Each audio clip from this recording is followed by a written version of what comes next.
So they're right. There are no floods in Montgomery County. The problem is, and I think that the overarching problem with Montgomery County is this.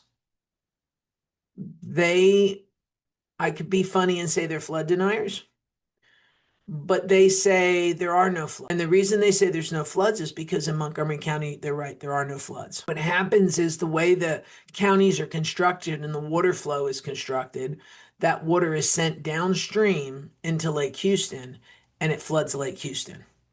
So they're right, there are no floods in Montgomery County. But if I remove the in Montgomery County, there is floods, there's a risk of flood.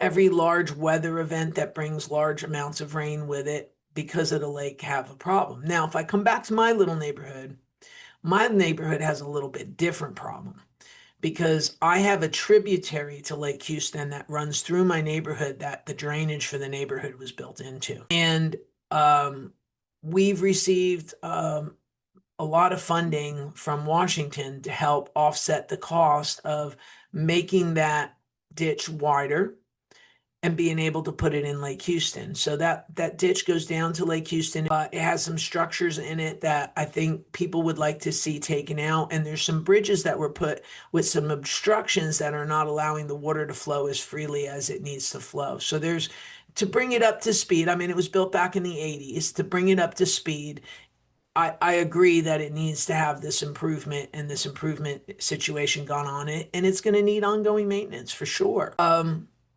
So to just say be a one-trick pony and talk about Harvey, the flooding issues here in Harvey or since Harvey, they are gone so far beyond Harvey, it's not even funny because of some road building activity that went on that affected my neighborhood.